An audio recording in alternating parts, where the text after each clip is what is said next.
Saya calon Madura, Bu Khofifah di Surabaya, Pak Hikam di Tuban, daerahnya sendiri, Pak Alwi di Pekalongan. Punya saya berempat ini sama Gus Dur belum ditandatangani, padahal udah mau tutup. Gus saya bilang, kenapa Gus kami kok belum ditanda? Saya waktu itu belum tahu kalau punya saya, kalau punya yang lain belum. Kenapa saya enggak ditandatangani? Saya kan sudah berhenti jadi dosen, masa saya sekarang mau masuk DPR? Saya bilang. Pak Mahfud katanya, ada 4 orang di PKB ini. Saya tidak setuju kalau masuk DPR. Oh. Iya, siapa saja Gus? Alwi Shihab, disebut pertama. Alwi Shihab, Pak Mahfud, Khofifah, dan AS Hikam. 4 orang itu? Iya, boleh. Gus. Kami ini bekerja nih, nyusun ini. Bu Khofifah sampai tengah malam loh, nginep-nginep kan nyusun daftar calon.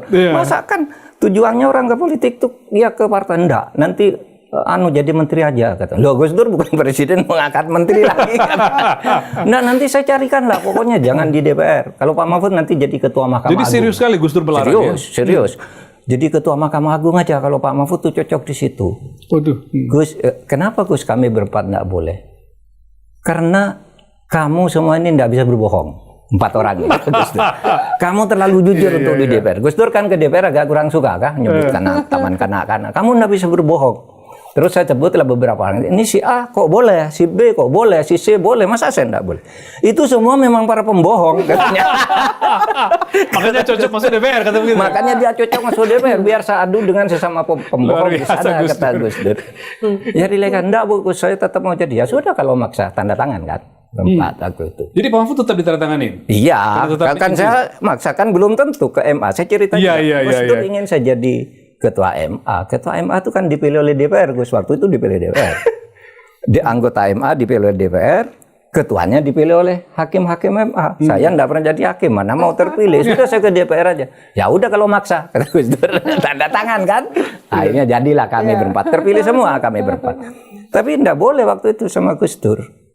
Oh iya, acara gitu sambil guyon-guyon. Saya kira enggak sungguh-sungguh ketika nyebut si A, si B memang pembohong, tapi mungkin karakternya memang lebih tepat. Tapi artinya serius beliau membagi Pak ya? Serius ya? Serius, yang lain udah ditandatangani, udah hari terakhir. Yang Bu Khofifah, saya, Hikam, dan Pak Alwi. Ini enggak tahu kali, kalau enggak tahu, saya yang datang. Saya yang datang ke Gus Dur. Gus, kami kok belum keluar? Kan saya kan yang bertanggung jawab ngantar ke KPU. Sudah kurang berapa jam. Bu Khofifah mendengar ada cerita itu? Saya tidak terlalu fix mendengarnya, tapi ada posisi terakhir di kantor PBNU. Penandatangan. Betul, di PBNU. Pada hari terakhir kami ditandatangani, itu Gus Dur nggak mau. Kamu jangan, katanya. Ketika itu memang belum ada pemilihan langsung ya? Ini masih penunjukan oleh partai waktu itu Pak ya? Iya, masih nomor urut kan? Masih nomor urut ya? Masih nomor urut ya. Oh jadi ada cerita kayak gitu. Tapi lalu Bu Khofifah waktu itu tetap masuk? Hah? Tetap masuk ya? Akhirnya masuk kan? Kami semua jadi anggota DPR. Satu periode DPR 2004, 2009 gitu. Nah, itu dulu sebenarnya sudah saya tulis di Jawab Pos juga ketika Gus Dur baru wafat itu. Cerita ketika saya jadi anggota DPR, sesudah saya masuk DPR benar juga sih Gus Dur saya bilang. Nah, karena waktu itu sesudah saya disetujui Gus Dur, itu saya baca ilmu politik dan ilmu persidangan itu sungguh-sungguh. Saya sudah di DPR yang dibicarakan hal-hal sepele gitu. Nggak ada gunanya emang kata Gus Dur ilmu di sini nih. Berdebat kusir nggak karuan itu kan akhirnya. Tetapi ya tetap itu diperlukan negara. Sebagai lembaga negara. Ada hal Pak Mahfud, saya belum pernah cerita di forum atau kepada halayak manapun. Sebetulnya pada saat Gus Dur berangkat ke Amerika, ke Baltimore waktu itu, sesudah presiden? Sesudah turun, sudah jatuh. Ya. Kita kan mengantar ke ruang VIP Soekarno-Hatta. Kemudian saya diminta oleh seseorang untuk bertemu karena ada pesan surat dari Gus Dur. Kemudian setelah dari Suta sore kita melepas Gus Dur. Kemudian saya datang ke tempat orang yang menyampaikan bahwa ini ada pesan dari Gus Dur tertulis. Jadi saya rasa yang nulis orang lain, tapi yang tanda tangan Gus Dur. Sebenarnya Gus Dur sudah mengundurkan diri waktu itu. Nah itu kan, itu yang dibilang ke Sudah saya. mengundurkan Waktu diri. itu, Bu, ya? Saya berdua sama Bapak itu, saya bilang untuk kebaikan semuanya, saya bilang saya minta korek api, saya bakar. Surat itu, ini baru pertama kali saya menyampaikan. Surat itu saya bakar. Setelah itu surat saya bakar, saya ambil percikan dari kertas-kertas itu, terus saya taruh di vas begini, saya campur dengan tanah di vas itu sudah. Kalau itu sampai tersiar, bubar PKB. Waktu itu ya. Waktu itu bubar PKB. Sudah saya bakar, saya taruh di vas itu. Sudah, saya tidak cerita kepada siapapun dan kepada orang ini juga saya bilang sudah ya, hanya kepada panjenengan untuk kebaikan bersama. Sudah. Jadi confirm kan bahwa Gus Dur pernah bilang ke saya mungkin ada Dan rekayasa itu sudah kan. ya. Dia saya mau mundur aja. Terus saya telepon waktu di Amerika. Di mana persisnya Pak waktu itu? Yang Dia kan Gus Dur bilang mau mundur. Pak Mahfud kamu masuk PKB aja gitu. Biar PKB maju. Ini di Amerika. Jadi ini sebelum berangkat ke Amerika. Sudah ada beliau sudah bikin surat mundur. Iya, dari Dewan Suro. Dari Dewan Suro. Tapi kan di konstruksi PKB itu Dewan Suro ini penguasa tertinggi. Betul. Gus Dur kalau saya menyebut bukan hanya founder tapi owner. Kalau beliau mundur sudah bubar ini partai. Saya berpikir saya begitu. Kalau Gus Dur mundur dari PKB saya tidak mau masuk. Jadi pasti bubar PKB saya bilang.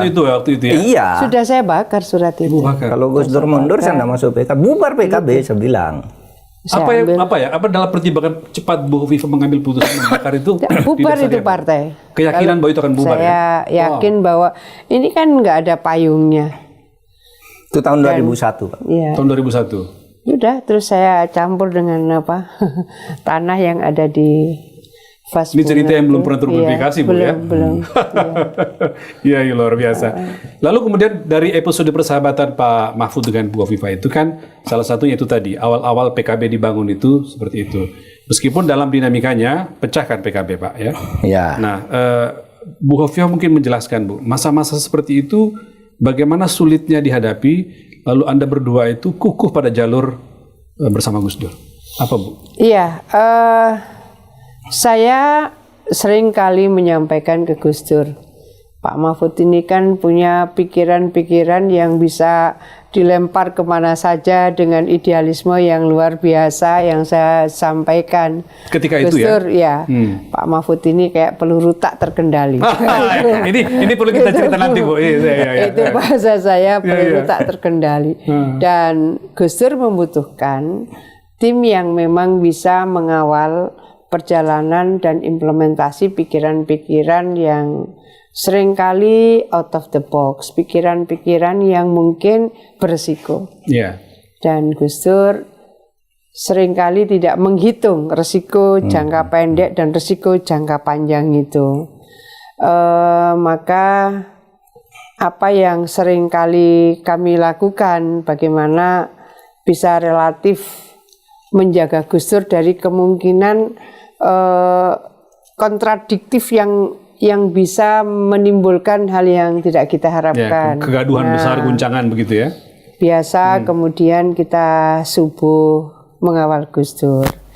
Saya rasa tidak banyak ya Pak Mahfud yang bisa subuh mengawal Gus Dur karena kita seringkali ketemu sampai jam 2 gitu. Benar, Bu. Saya minta Ibu sama Pak Mahfud menjelaskan ini lucu. Jadi di buku tentang Gus Dur itu yang ada Pak Mahfud saya baca, Bu. Jadi pernah satu waktu sahabat-sahabat ring satunya Gus Dur kira-kira gitu ya. Bu Hovifah, Pak Mahfud, Pak Alwi Syihab, mungkin Pak Sarkasi Nur kalau nggak salah ada juga di situ. Dulu Pak Lopa juga. Nah, katanya ketemu di rumah dinasnya Bu Hovifah. Langsung ini beberapa orang ini udah mulai gundah gulana nih gimana kok Gus Dur ini masih sering melontarkan pernyataan-pernyataan yang mengguncangkan, yang itu diyakini tidak diverifikasi informasinya ketika sampai. Dari mana informasi itu? Lalu Mbak Yeni mengatakan Gus Dur itu biasanya habis sembahyang subuh itu jalan-jalan, lalu orang-orang datang, jalan subuh, lalu orang datang kemudian menyampaikan sesuatu yang disampaikan, sehingga Bapak Ibu berdua dan yang lain bergantian untuk mendampingi ketika subuh. Bergantian ya, gitu saya sama Pak Mahfud yang agak rutin ya. ada hal yang kemudian menjadi peneduh sebetulnya dari kemungkinan kalau orang bangun, misalnya tahap pertama itu informasi yang sampai itu menimbulkan konflik of interest misalnya, nah itu khawatir kebawa pada pagi hari, siang hari dan seterusnya. Biasa Gus Dur kalau jalan subuh selalu menukil syairan Abu Nawas, I'tiraf, selalu. Dalam keadaan stroke yang sudah 3 kali, Gus Dur masih hafal 2000 bait. Kalimat-kalimat i'tiraf dari Abu Nawas. Jadi tiap pagi, la ilastu lil firdausi ahla, ya Allah jikalau aku ini sebenarnya nggak pantas masuk surga Firdaus, wala aku alan naril jahim, tapi aku juga tidak akan kuat jika kau masukkan ke dalam neraka jahimmu, dan seterusnya. Diterjemahkan, dijelaskan sampai dulu Pak Wimar Witular, kan beliau juga rajin ikut jalan subuh. Jubirnya Gus Dur ya. Beliau sampai bilang, Gus Dur saya ini sekuler, tapi kalau saya sering jalan subuh begini, saya bisa jadi ideolog. Karena